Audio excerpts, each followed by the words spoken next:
Don't get porcelain veneers in San Antonio before watching this. Porcelain veneers might be something you're interested in doing, but do you actually know what you're getting into?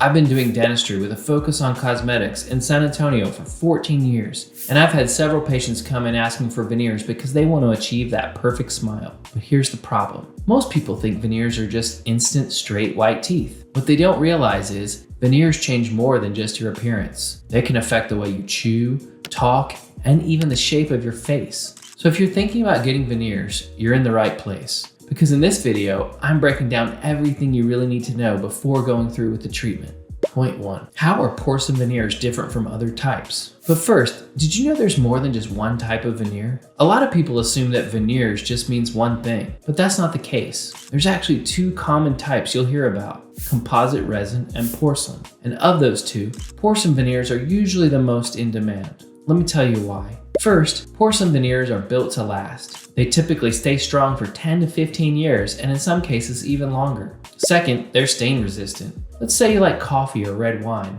That's not a problem at all. Your smile will stay bright for years to come. Third, they look incredibly natural. Porcelain reflects light in a way that mimics real enamel, so when applied correctly, they blend in seamlessly with your other teeth. And finally, they usually require little enamel removal, which is a big deal. Less prep means more of your natural tooth gets preserved underneath. It also makes the procedure less invasive, and often just much more comfortable. And that alone gives a lot of my patients peace of mind. So, shouldn't you just go with porcelain veneers and forget composite? Well, not always. To know for sure, here are my top 3 non-negotiables before you commit. Ask for real case photos from your dentist. Without this, you're basically flying blind. I always recommend asking for real case photos. With these, you get side-by-side comparisons of real patients who've had porcelain and composite treatments done by your dentist. This way, you can see how each material actually looks on real people. Ask to see some long-term comparison photos. Because while before and after photos may look good for both, there's no guarantee that they'll both age the same way. Be sure to get the bigger picture of how each material develops over time. Ask about color stability, chip resistance, and overall quality of the veneers. Cost versus longevity breakdown. Without this, there's a high chance that you could be spending more money in the long run. Because yes, many porcelain veneers cost more upfront. If you look at its durability, it can outlast composite veneers by years, sometimes even decades, which means you'll require fewer touch-ups and replacements in the future. Now, I know this can feel like a lot to figure out on your own. So if you want to learn more about the process involved in getting porcelain veneers, schedule a consultation with me. Click the link in the description below to get started on your dental journey. Are you a good candidate? Here's something most dentists won't tell you. Porcelain veneers aren't for everyone. The reality is that just because you want straighter, whiter, more polished teeth doesn't mean veneers are the right fit for you. That's because porcelain veneers are not a one-size-fits-all solution. They're unique and custom built for each person. They're kind of like running shoes. When you walk into a store, the clerk points to you toward the best sellers, the ones that everyone's raving about. But just because they're popular doesn't mean they're right for you. Because much like teeth, everyone's feet and physique are different. Some people are flat-footed, others need extra arch support or orthopedic features. And it's possible that what works perfectly for one person might leave someone else sore and frustrated. So you shouldn't really make your decision on the basis of trends or what works for everyone. Instead, you should examine your specific needs and go from there. So what makes a good veneer candidate then? Well, you need to check one or more of these boxes. First, your teeth and gums need to be healthy. You have to remember that veneers are only covering the front of the teeth. They don't fix the problems underneath. So if you've got active gum disease or untreated cavities, it needs to be treated too, sometimes beforehand. Otherwise, those problems could get worse and affect how your veneers bond. Which brings us to the last point. Only get veneers when you're looking to fix these issues. Minor crowding or gaps. This is when your teeth are slightly crooked or spaced too far apart. Deep stains. These are stubborn discolorations caused by things like trauma, medication, or years of wear and tear that won't go away even with professional whitening treatments. Worn down, too short, or uneven teeth. This usually means when your upper and lower teeth rub against each other, which can result in the slow loss of tooth structure. Chips, cracks, or oddly shaped teeth. These include small breaks, sharp edges, or teeth that just don't match the rest, and they can throw off the symmetry of your smile. Besides those, follow this 3-step check to see whether you're a good candidate for porcelain veneers or not. Step 1. Book a smile design consultation. And you're probably thinking a quick glance in the mirror will do the trick. But this step is more than that. This involves a full evaluation, usually a 3D scan of your teeth so the dentist can see the exact shape, spacing, and alignment of your smile. This usually involves taking several photos as well, sometimes a video, so that treatment decisions can be made with as much information as possible. This ultimately works as a roadmap to figure out what's possible and realistic. Step 2. Ask for a mock-up or a digital preview. And while we can explain how it'll look, the best way for you to really see possibilities in action is if we give you a sneak peek of what your smile could look like after treatment. That way, you don't have to imagine it all in your head.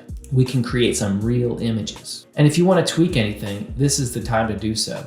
Which takes us to step 3, discuss your alternative options. This is the part most people skip, but it matters more than you think. If you're really prone to cavities, if your bite is really off, or if your teeth and gums are in really bad shape, veneers might not hold up long term. That's why you have to ask your dentist directly, are veneers the best solution for my needs? Will this make my dental health better or worse? If the answer is yes, you can feel good about going in the right direction.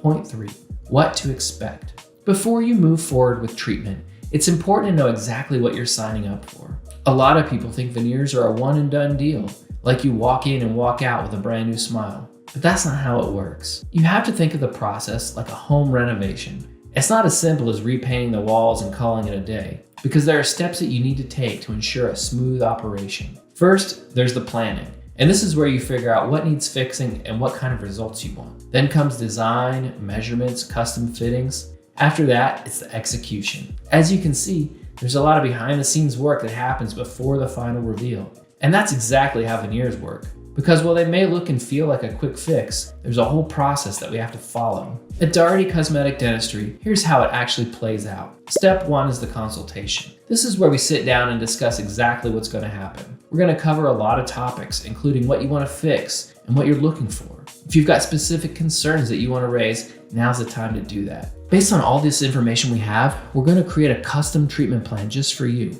We'll also show you real case photos, go over what's possible and what's not. And throughout the session, your input is vital because we want you involved every step of the way. But honestly, talking about it and going over dozens of pictures is not enough. That's why we need to move on to step 2, which is the mock-up design. This is the part where you can see everything we've talked about come to life. And we'll either use a freehand technique or a lab-made mock-up to place composite material directly on your teeth, kind of like a temporary version of your future smile. While it's not permanent, this step helps you see the results right in the mirror. That way, there won't be any surprises. Which brings us to step 3, tooth preparation. Once we get a green light on the mock-up, it's time to prep the teeth. Now, some people think we shave the teeth down to little nubs, but that's not how we do things here. We remove only a minimal amount of enamel, and sometimes none at all, depending on the case. We remove just enough tooth structure to make sure the veneers fit naturally and stay securely in place. This step is super detailed, so we block out our schedule to focus entirely on you.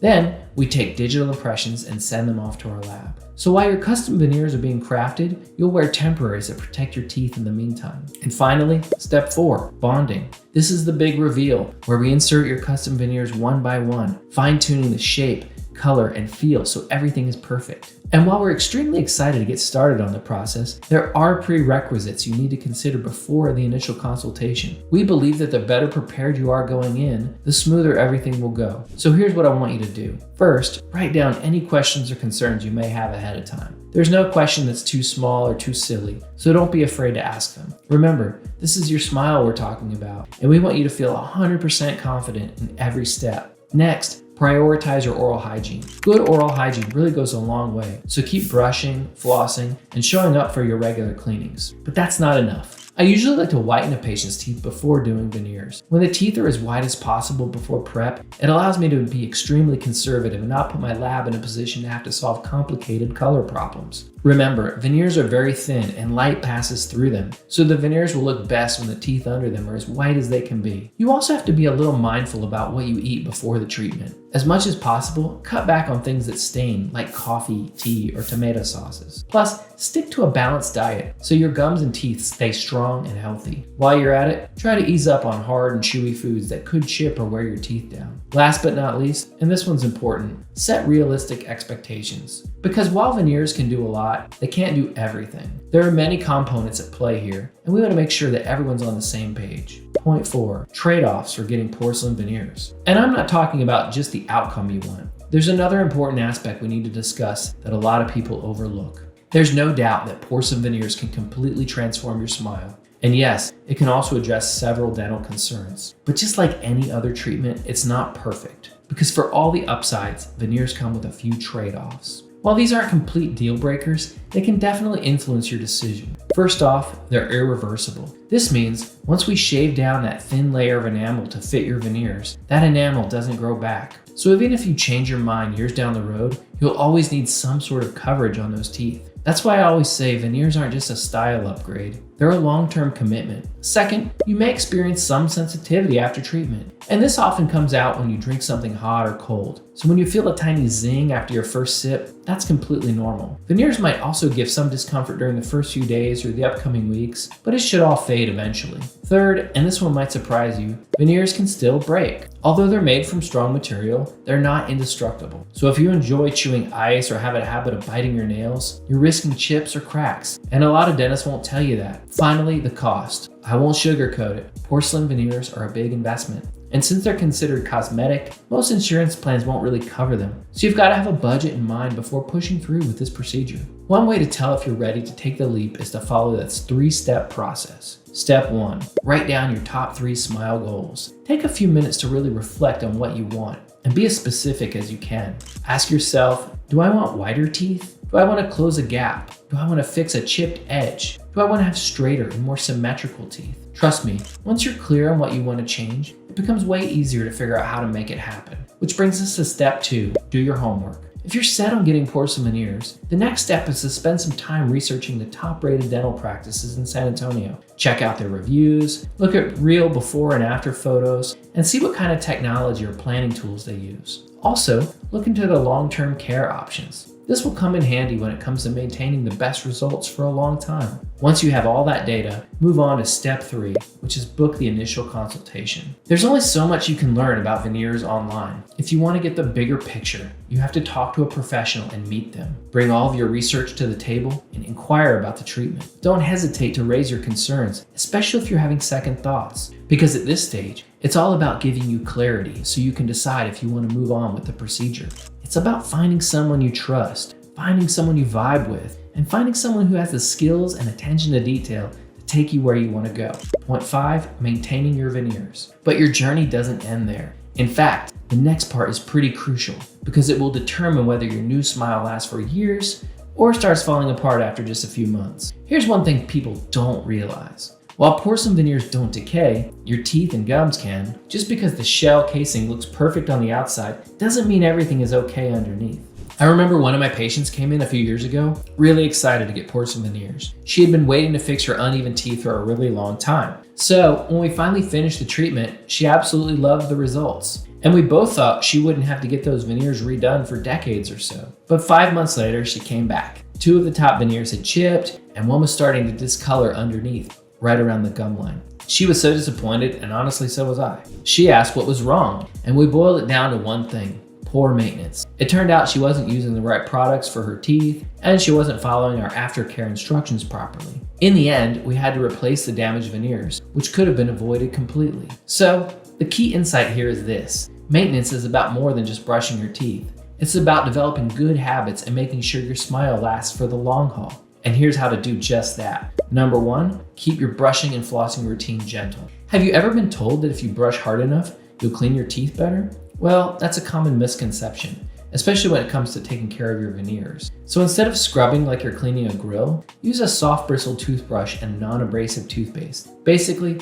anything that's designed for sensitivity. If not, you risk irritating your gums and wearing down the margins where your veneers meet your natural teeth. Number 2, skip hard foods. I get it. Giving up your go-to snacks like mixed nuts, hard candies, pretzels, or chips isn't exactly easy. But if you want to keep your veneers looking sharp, it's a sacrifice worth making. And while you're at it, if you've been using your teeth to open bottles, tear open bags, or rip off tags, now's the time to break that habit. Because nothing will wreck your veneers faster than using them as tools. Rinse your mouth with water after eating. This helps wash away acids and pigments from things like tomato-based sauces or coffee that can stain or weaken the bonding over time. And all it takes is a couple seconds. And lastly, number 4, keep up with your dental visits. I can't say this enough. Brushing and flossing at home are important, but they're not enough on their own. There's always spots you'll miss no matter how thorough you are. That's why getting professional cleanings at least twice a year is key to keeping your veneers and your natural teeth in great shape. Plus, your dentist can catch small problems early before they turn into expensive repairs. Now, protecting your veneers is one thing, but knowing what they'll actually cost, that's a whole different story. So if you've been wondering whether porcelain veneers are really worth the price tag here in San Antonio, I've broken it all down for you. Check out this next video to get the lowdown on all the essential elements that drive the cost of porcelain veneers.